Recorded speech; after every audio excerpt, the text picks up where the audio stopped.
বৈশাখের সকালে সবারই পান্তা খাওয়া শেষ। আমিও খেয়েছিলাম সকালে, কিন্তু ভিডিও এডিটিং এর কারণে আমি ভিডিও আপলোড দিতে পারিনি। আসসালামু আলাইকুম সবাইকে বাংলা নববর্ষের শুভেচ্ছা, শুভ নববর্ষ। আমার হাজবেন্ড ভোর 4টায় মাছ কিনে নিয়ে এসেছিল, কিন্তু বাচ্চারা ঘুমেছিল, যে কারণে মাছ কাটা হয়নি। মেয়েরা ঘুম থেকে ওঠার পরেই আমি মাছগুলা কেটে নিয়েছিলাম। আর আগের দিন রাতেই ভাতে পানি দিয়ে রেখেছিলাম পান্তা ভাতের জন্য।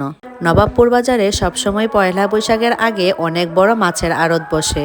সেখান থেকেই বড় বড় দেখে 2টা মাছ নিয়ে আসা হয়েছিল। পান্তা ভাতের সাথে শুটকির ভর্তা, আলুর ভর্তা বা যে কোনো ভর্তা এমনিতেও একটু বেশিই মজা লাগে। তার উপর আজ যেহেতু পহেলা বৈশাখ, সেজন্য একটু বেশি করে আয়োজন করা হয়েছিল। প্রথমেই ছিল কাতলা মাছের দো পেঁয়াজু, তারপর ছিল আলুর ভর্তা, শুটকির ভর্তা, আমের ডাল, কাতলা মাছ ভুনা, আর সাথে ছিল মাছের ডিম ভুনা। আরও ছিল আমার গাছের বোম্বাই মরিচ। সব মিলিয়ে কি আর বলবো, এত টেস্ট ছিল খাবার।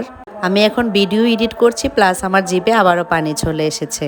এই ছিল আমার আজকের ভিডিও। ভালো লাগলে জানাবেন সবাই। আল্লাহ হাফেজ সবাইকে।